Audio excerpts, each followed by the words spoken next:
L'entreprise, les projets, c'est presque pareil. Nous savons tous ce qu'il y a à faire pour réussir un projet. Mais une fois qu'on est sur le terrain pour la réalisation du projet, les choses deviennent très compliquées. Donc, mon exercice aujourd'hui va être de vous présenter les éléments pour savoir comment mûrir votre projet, mais en essayant de coller à la réalité des choses, pour que chacun parte avec une idée précise sur les défis qu'il a à surmonter pour pouvoir réaliser effectivement son projet. La présentation va se structurer en deux parties. La première, c'est comment mûrir son projet. Et la deuxième, ce sera autour du business plan. Comment structurer son business plan. Sur la première partie, l'image la plus déterminante, c'est le projet et l'enfant. Concevoir et réaliser un projet d'entreprise est un processus comparable à celui de l'enfantement. Comme l'enfant, l'idée de projet naît d'une succession d'événements, heureux ou malheureux, volontaires ou involontaires, réfléchis ou accidentels. Certains des projets les plus brillants sont nés sur la base d'un accident, tout simplement. On marchait en route, on a observé quelque chose et on s'est dit que ça peut marcher, on a commencé. D'autres se sont assis, ont mûri leur idée, ça a pris 5 ans, 10 ans, 15 ans, et ce n'est qu'après 30 ans que ça a donné quelque chose d'important. Mais pour que cette idée germe, il faut qu'elle rencontre un environnement favorable, que son porteur manifeste une volonté profonde de la faire mûrir, et qui suive un ensemble de démarches afin de s'assurer que le projet qui en naîtra sera viable. Le porteur de projet doit se faire assister par des spécialistes pour être capable d'identifier tous les risques auxquels il s'exposera afin de les anticiper et d'offrir les meilleures conditions de naissance et de développement de son projet. Si on revient à l'image de Ndolé tout à l'heure, comme j'ai dit, chacun connaît plus ou moins les ingrédients du Ndolé, mais pour aller préparer le Ndolé, si vous n'avez pas la mère à côté qui a déjà 15-20 années d'expérience, qui va vous dire d'abord on ne mélange pas l'eau, tu dois d'abord t'assurer que tu as bien nettoyé tes feuilles de Ndolé pour que l'amertume disparaisse. Tu dois t'assurer que l'arachide ne doit pas être cuit à point, que ça doit être un peu bouilli, etc., etc. Donc si vous n'avez pas quelqu'un qui vous dit comment préparer chaque ingrédient pour réussir la marmite de Ndolé, vous allez certainement vous planter. Vous pouvez être expert boulanger, vous décidez de créer votre boulangerie, vous savez tout ce qu'il y a à faire sur l'aspect purement technique, mais la boulangerie c'est également le commerce, la boulangerie c'est la finance, la boulangerie c'est la comptabilité, la boulangerie c'est l'économie, etc., etc. Donc, grand boulanger de votre état, vous décidez d'aller vous installer au village.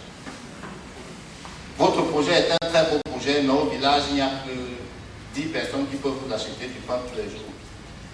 Donc, le temps de vous rendre compte que votre projet brillant n'a pas tenu compte de l'environnement, vous aurez perdu l'argent, l'énergie, etc., etc. Donc, l'une des premières recommandations, essayez de vous ouvrir lorsque vous avez une idée de projet pour que d'autres personnes, expertes ou pas expertes, puissent vous aider à mieux maîtriser chaque élément du projet. Le projet DIA présente toutes les qualités requises pour satisfaire un besoin identifié dans votre environnement. Ça veut dire que l'idée de projet peut naître de tout, etc. Ça peut naître de partout, comme l'enfant. Là, je m'adresse aux femmes généralement. Vous pouvez décider d'essayer de concevoir. Pour certaines, ça va être facile. Premier coup, puis jume. Vous avez votre bébé. Pour d'autres, ça va être plus compliqué. D'abord, on n'a pas de gars, donc il faut trouver quelqu'un avec qui il faut faire l'affaire. D'autres, les gens fatiguent. Moi, vraiment, je n'ai pas besoin d'un homme pour faire mon enfant. Je vais aller chercher le congélateur et je décide que voilà.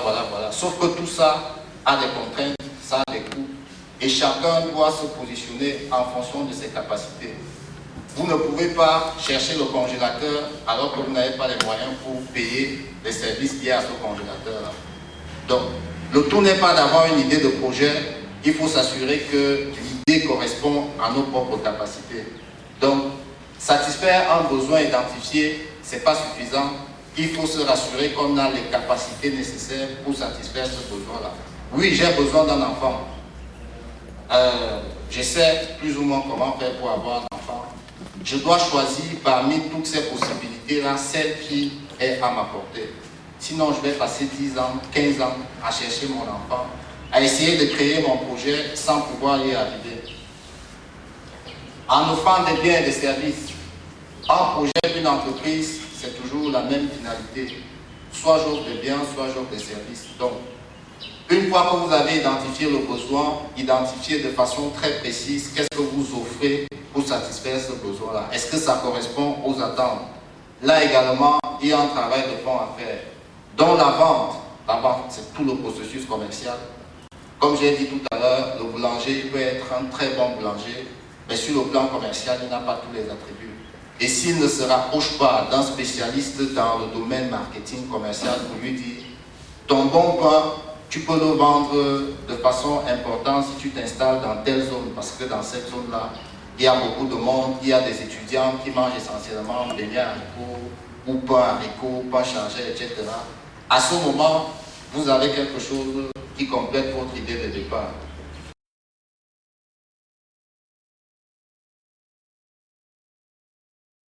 Généralement, le business plan, pour ceux qui ont déjà les moyens, ils s'en foutent.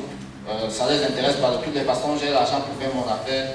Qu'est-ce que le banquier va aller me raconter? Et c'est pour ça que généralement, ils se plantent. Parce que la vérité, c'est que le business plan, c'est d'abord un outil pour vous-même. C'est un outil de décision, c'est un outil de planification qui vous permet, une fois que vous avez validé votre idée de projet, de matérialiser cette idée de façon concrète, en alignant tous les éléments liés à l'activité. Lorsqu'on dit activité, généralement, on ne voit que le bout du tunnel, c'est-à-dire les ventes, le chiffre d'affaires.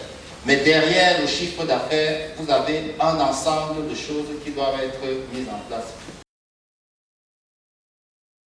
Ce n'est pas parce que vous n'avez pas d'argent que vous n'êtes pas capable de porter un projet.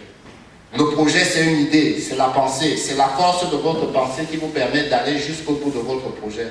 Donc, ne soyez pas freiné par l'absence de moyens financiers, bien au contraire.